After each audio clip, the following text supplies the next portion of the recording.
ایک ایسا ڈرامہ جس نے ٹی آر پی کے تمام ریکارڈ توڑ دیے تھے، جس کے ڈائلاگ ہر گھر میں ریپیٹ ہوتے تھے اور جس کا لاسٹ ایپیسوڈ سنیما ہالز میں دکھایا جائے گا، لیکن پھر بھی اسی ڈرامے پر سب سے زیادہ تنقید بھی کی گئی۔ آخر ایسا کیوں؟ میرے پاس تم ہو صرف ایک لو سٹوری نہیں تھی، بلکہ ایک ایسی کہانی تھی جس نے پاکستانی سوسائٹی میں عورت مرد اور رشتوں کے حوالے سے بڑی بحث چھیڑ دی تھی۔ کچھ لوگوں نے اسے ماسٹر پیس کہا تھا، جبکہ دوسروں نے اسے خطرناک سوچ کو پروموٹ کرنا کہا تھا۔ آج ہم بات کرنے والے ہیں میرے پاس تم ہو کا اتنے کنٹروورشل کیوں بنایا، اور آخر کیا تھا وہ جو لوگوں کو پسند بھی آیا اور ناراض بھی کر دیا۔ السلام علیکم ناظرین، welcome back to my channel. 2019 میں آن ایئر ہونے والا میرے پاس تم ہو پاکستان کا سب سے زیادہ دیکھے جانے والا ڈراماز میں سے ایک تھا۔ ڈرامہ میں ہمایوں سعید، عائزہ خان اور عدنان صدیقی نے سینٹرل رول ادا کیے تھے۔ کہانی ایک سیدھے سادے اور محبت کرنے والے شوہر دانش اور اس کی بیوی مہوش کے گرد گھومتی ہے۔ جہاں دانش اپنی فیملی کو سب کچھ سمجھتا ہے، وہیں مہوش ایک زیادہ لگژریس زندگی کا خواب دیکھتی ہے۔ اسی خواہش کی وجہ سے اس کی زندگی ایک ایسے موڑ پر آ جاتی ہے جہاں سے کہانی ٹریجڈی کی طرف چلنے پڑ جاتی ہے۔ ڈرامے نے پاپولیرٹی کے نئے ریکارڈز بنائے تھے، مگر اسی کے ساتھ کنٹروورسیز بھی جنم لے لی تھیں۔ ناظرین، سب سے بڑی تنقید ڈرامے پر یہ ہوئی تھی کہ عورت کو ایک خاص نظریے سے دکھایا گیا ہے۔ کئی ویورز کا کہنا تھا کہ مہوش کا کریکٹر کو اس طرح پریزنٹ کیا گیا ہے جیسے کریئر اور فائنینشیل سکسیس کی خواہش رکھنے والی عورت ضرور گھر تباہ کرے گی۔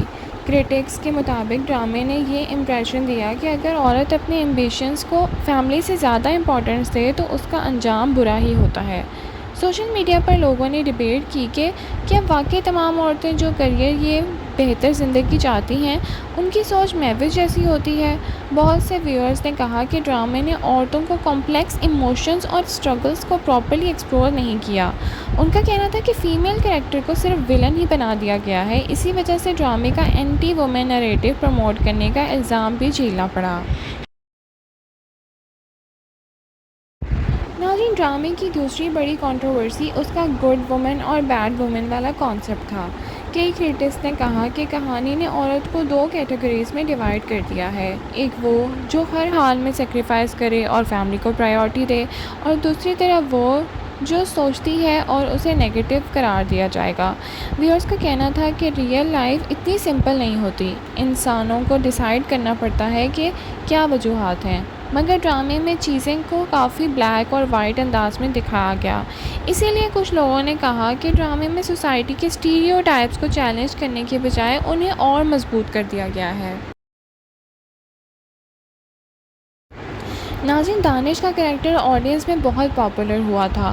لوگ اس کی سمپلسٹی، لائلٹی اور محبت سے متاثر ہوئے تھے، لیکن کچھ کریٹکس نے کہا تھا کہ ڈرامے نے دانش کو اتنا پرفیکٹ بنا دیا ہے کہ اس کے فلاز نظر ہی نہیں آئے۔ ہر سچویشن میں اسے مظلوم اور آئیڈیل انسان کے طور پر دکھایا گیا ہے، جبکہ دوسری طرف مہوش کی غلطیوں کو بہت زیادہ ہائی لائٹ کیا گیا ہے۔ اس امبیلنس کی وجہ سے کئی ویورز کو لگا کہ ڈرامہ آڈینس کو صرف ایک سائیڈ کی کہانی سنا رہا ہے۔ یہی وجہ تھی کہ سوشل میڈیا پر دانش اور مہوش کا کریکٹر پر لمبی ڈیبیٹ شروع ہو گئی تھی۔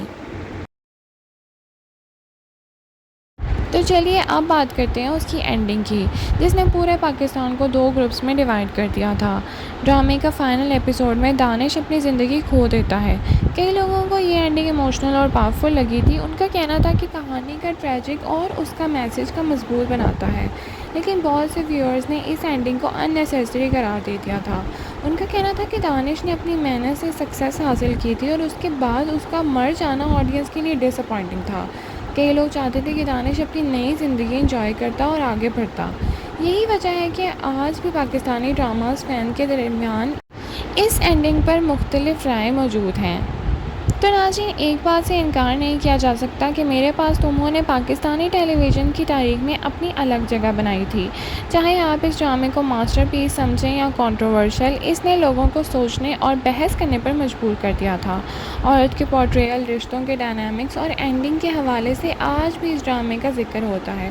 شاید اسی وجہ سے یہ ڈرامہ صرف ایک انٹرٹینمنٹ پروجیکٹ نہیں بلکہ ایک کلچرل فینومینا بن گیا تھا۔ تو ناظرین، آپ کی رائے کیا ہے؟ کیا میرے پاس تم ہو واقعی ایک ماسٹر پیس تھا یا پھر اس پر ہونے والی تنقید بالکل ٹھیک تھی؟ کمنٹ سیکشن میں اپنی اوپینین ضرور شیئر کریں۔ ویڈیو پسند آئے ہے تو لائک، شیئر، سبسکرائب کرنا نہ بھولیں۔ Thank you so much for watching. اللہ حافظ۔